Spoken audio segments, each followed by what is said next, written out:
नमस्कार. आपण पाहताय सिटी नाव. ब्रह्मा, विष्णू आणि महेश, उत्पत्ती, स्थिती आणि लय. कुणी याला काळाची लीला म्हणतं, तर कुणी प्रभूचा महिमा म्हणतं.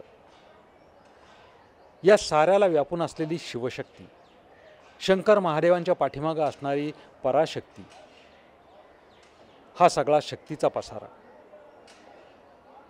या साऱ्याला व्यापून उरणाऱ्या आपल्या मनातल्या सगळ्यांच्या भक्तिभावना, आध्यात्मिकता.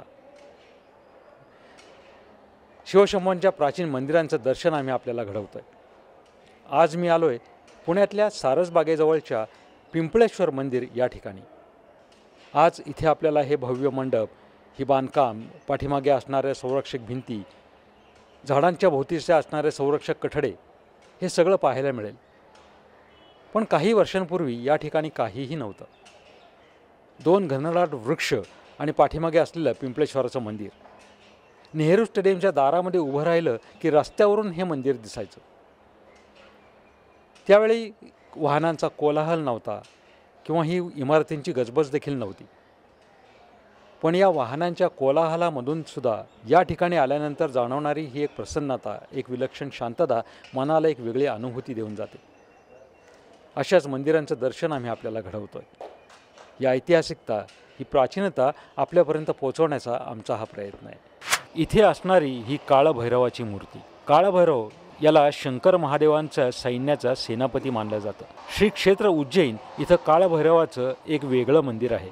इतरत्र सहसा न आढळणारी ही मूर्ती या पिंपळेश्वराच्या मंदिरात शंकर महादेवांच्या मुख्य मंदिरासमोर त्यांचा सेनापती म्हणून उभी आहे.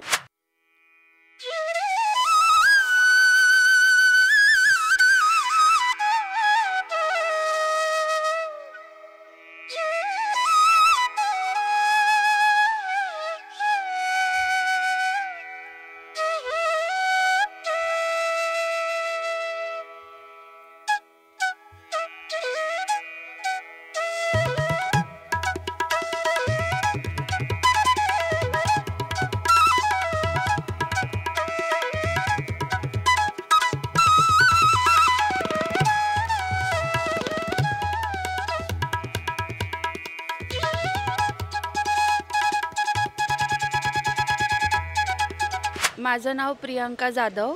मी इथली ट्रस्टी आहे आणि ह्या मंदिराची व्यवस्थापना मी आणि माझी आई भाऊ आम्ही तिघं बघतो. हे मंदिर स्वारगेटमध्ये आहे आणि इथला परिसर बघितल्यावरती असं वाटणार पण नाही की in the heart of city इतकं सुंदर परिसर आहे मंदिराचा. आमच्या मंदिरात भाविकांपेक्षा ग्रहशांत्या आणि ज्यांची लग्न ठरत नाही त्यांच्यासाठी हे मंदिरात खूप कार्यक्रम वगैरे होतात. हे मंदिर आमच्या पूर्वजांपासून आहे, म्हणजे खूपच आमचे खापर पंजोबांपासून ही आमची शेती होती आणि ही आम्हाला शिवाजी महाराजांकडनं इनामी जागा मिळालेली आहे आणि तेव्हापासून म्हणजे इथं मंदिर आहे, आमची शेती होती. आता कालांतराने बदल होत गेलेत आणि ही व्यवस्थापना आम्ही खूप असं म्हणजे मन लावून बघतो आणि इथलं आम्ही सगळं नेचर सांभाळून ठेवलेलं आहे आणि इथं आल्यावरती असं वेगळं आणि खूप प्रशस्त वाटतं. मन एकदम शांत होतं आणि मंदिराचे वाईब्स तर खूपच पॉझिटिव्ह आहेत. मंदिराचं लिंग हे स्फटिकाचं आहे आणि ते प्रत्येक महिन्याला रंग बदलतो. म्हणजे थंडीत असं पांढरं होतं, उन्हाळ्यात असं थोडंसं हिरवं होतं, उष्ण असेल थोडंसं असं ऑरेंज कलर होतो त्याचा आणि असं म्हणजे स्फटिक हे एक शांतीचं प्रतीक आहे आणि हे असं स्फटिकाचं लिंग खूप कमी बघायला मिळतं. ही जागा आम्हाला शिवाजी महाराजांकडनं इनामी मिळाली होती, त्यामुळे आमची इथे शेती होती. आम्ही जातीनी फुलमाळी, त्यामुळे इथं फुलांची शेती, आमची फुलं सगळी दरबारात जायची आमच्या म्हणजे जे होते खापर पंजोबा त्यांच्याकडनं. आणि मग ह्या मंदिराचा जीर्णोद्धार आहे ना बाजीराव पेशवे जेव्हा त्यांनी कार्तिक मंदिर बांधलं होतं तेव्हा हे हेमाडपंथी बांधकाम आहे, हे त्यांनी ते बांधून दिलं होतं आम्हाला मंदिर. त्याच्याचबरोबर आमच्या विहिरीसुद्धाही त्यांनी करून दिली होती नीट, कारण शेती होती आणि ते पर्वतीलाही आमची फुलं जात होती शेतातली. आणि आता मंदिर खूपच जुनं आहे, पेशवेकालीन आहे. आमच्या इथे वर्षातून 2 कार्यक्रम असतात. एक श्रावणातला कार्यक्रम असतो आणि एक शिवरात्रीचा असतो. शिवरात्रीचा उत्सव खूपच मोठा असतो आणि त्या उत्सवात म्हणजे खूप लोक आम्हाला मदत करतात, खूप भाविक येतात. सगळे स्वतःहून पुढाकार घेऊन सगळी म्हणजे नवीन मुलं जी तरुण पिढी आहे ती मदत करते आम्हाला. आणि आम्ही इथं कुणाचाही देणगी म्हणजे जे मनाने देणगी देतील तेवढेच, नाही तर आम्ही कुणाची देणगी वगैरे न घेता हे आम्ही आमच्या म्हणजे स्वतःच्या ह्यानी करतो, मानधनानीच करतो कार्यक्रम. आणि इथे आदल्या दिवसापासून म्हणजे शिवतांडव स्तोत्र, शिवस्तुती असे स्तोत्रांचे कार्यक्रम असतात. त्याच्यानंतर अजून वेगळे वेगळे उपक्रम आम्ही करतो. महाप्रसाद असतो. 2 दिवस हा कार्यक्रम आमचा चालतो. मी डॉक्टर शीतल धर्माधिकारी. मी ब्रह्मकुमारीज मीरा सोसायटीतर्फे आलेत. आम्ही इथं ऑलमोस्ट 10 वर्षापासून आम्ही इथं सेवा करतो महाशिवरात्रीच्या दिवशी. आणि प्रियंका जाधव मॅडम आम्हाला नेहमी सहकार्य देतात. इथं आमची सकाळी संध्याकाळी खूप चांगली सेवा होते. आम्ही म्हणजे काय विश्वास शांती आणायचं हे आमचं प्रयत्न आहे. त्यामुळे याबद्दल देव कोण, आपण कोण आणि हे शांती कशी आपण शांत आत्मा आहोत हे सगळं आम्ही दुसऱ्यांना सांगायचा प्रयत्न करतो. मी सीमा दीपक तापकीर, राहणार मंडई. मी घाणेकर काकू यांच्याकडे शिकत आहे. गेली 4 वर्ष झालीत आम्ही इथे सेवा देतो आहे. शिवतांडव स्तोत्र, शिवमहिम्न, विष्णू सहस्रनाम अशी सेवा आम्ही दर 4 वर्षापासून देत आहे. इथे खूप छान वाटतं. इथं प्रसन्न वातावरण आहे. महादेवांचं खूप छान मंदिर आहे. आम्हाला खूप छान वाटतं इथं, म्हणून आम्ही इथं दरवर्षी येतो आणि खूप छान सेवा करणार यापुढे सुद्धा. श्रीमती विद्या घाणेकर. माझं महिला पूर्वीचं शिक्षण उद्यान कार्यालय शंकर सेवा समिती या वेदपाठ शाळेत झालं. शंकरराव थत्त्यांनी आम्हाला शिकवलं. आता इथं सेवा या प्रियांका मालक मंदिरामुळे मी यायला लागले कोरोनापासनं. की आम्हाला दोघींना हात सोडून शिवतांडव म्हणायचं आणि मग महिम्न, विष्णू सहस्रनाम असे ग्रुपने आम्ही सामूहिक सेवा पठण करतो. यामध्ये प्रसन्न वाटतं इथे. मी बाळासाहेब कदम. या मंदिरामध्ये मी जवळजवळ 15 ते 16 वर्षापासून येतो आहे. त्यापूर्वी येथे ही पूर्वी तामणींची बाग होती. इथे शेती व्हायची आणि नंतर जे काही पुणे महानगरपालिकेने किंवा DP स्कीमनी काही जागा एक्वायर केल्यानंतर मंदिर आणि हा परिसर वगळून त्यांनी जागा एक्वायर केली. या मंदिरामध्ये पूर्वी बरेचसे गैरकृत्य करणारी लोक येत होते.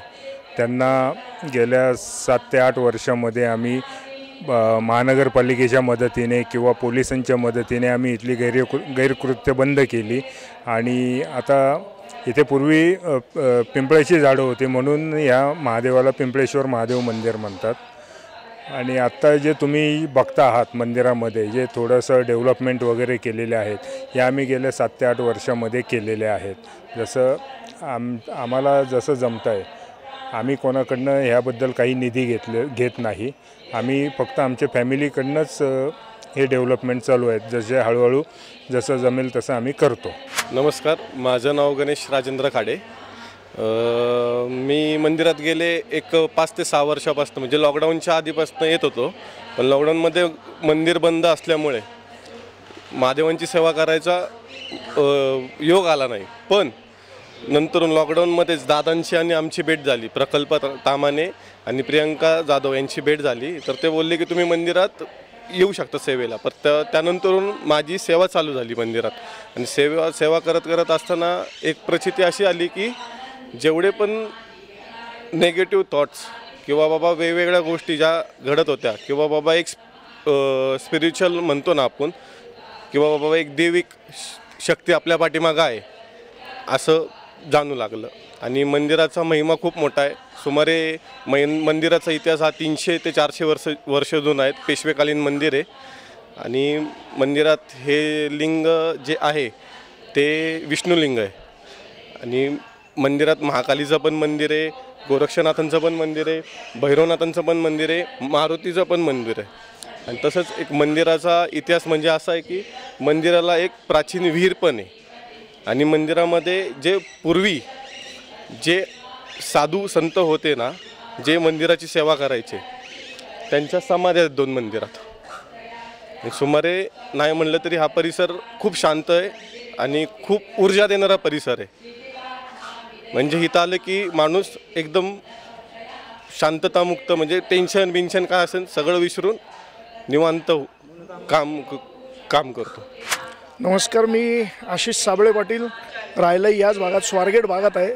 बालपणापासून मी या पिंपळेश्वर महादेवाच्या मंदिरात येत आहे आणि खूप प्रसन्न वातावरणात महाशिवरात्रीचा कार्यक्रम असतो.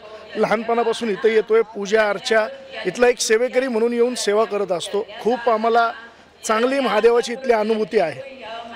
म्हणजे इथे हे खूप जुनं पांडवकालीन मंदिर आहे. नाथपंतांची झुंडी इथं दरवर्षी येत असते. इथं महादेवाच्या म्हणजे आपण जसं अमरनाथला 2 कबुतरं तुम्हाला जशी दिसतात तशी या मंदिरात आता शिवलिंगाच्या वरती तुम्ही पाहिलं तर रोज 2 जोडी कबूतर वरती असतात. शेजारी प्राचीन महाकालीचं मंदिर आहे. समोर गुरु गोरक्षनाथ, काळ भैरवनाथ, बजरंगबली, काळूबाईचं इथं जुनं एक ठाणं आहे आणि नाथपंथीय इथं समाध्या पण आहेत. म्हणजे इथं आल्यानंतर तुम्हाला एक वेगळी ऊर्जा, एक वेगळी पॉवर, जसं ज्ञानेश्वर महाराजांच्या संजीवन समाधीला तुम्ही गेल्यानंतर जसं तुम्हाला मन प्रसन्न होतं तसा अनुभूती, तशी फील मला कायम लहानपणापासून इथं येतो.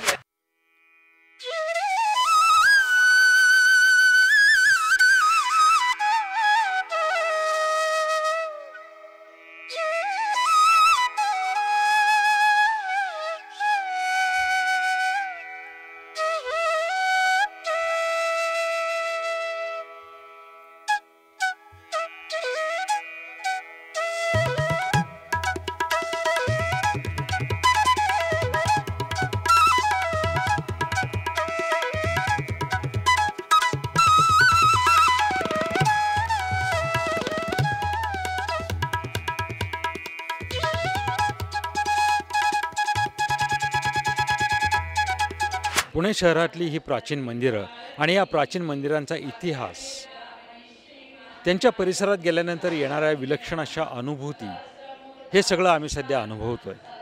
हे सगळं तुमच्यापर्यंत पोहोचवण्याचा आमचा हा प्रयत्न आहे. कारण या ठिकाणात गेल्याशिवाय, या परिसराच्या सहवासात आल्याशिवाय आपला इतिहास काय होता, या अनुभूती नेमक्या काय आहेत, हे घरात बसून समजतच नाही. या सगळ्या गोष्टींना आपल्यापर्यंत पोहोचवण्याकरता आम्ही हा खास उपक्रम हाती घेतला आहे. पुणे शहरातली ही प्राचीन मंदिरं आपल्याला केवळ इतिहासातच घेऊन जातात असं नव्हे, तर त्या काळातले संस्कार आणि संस्कृती आजच्या काळातही आपल्यापर्यंत पोहोचवण्याचा प्रयत्न करत आहेत. हेमाडपंथी बांधकामाची बहुतेक मंदिरं आपल्या पुण्यामध्ये आहेत. पूर्वीच्या काळातली कातळ, शिळांमध्ये उभारलेली मंदिरं देखील आम्ही आपल्याला दाखवली आहेत.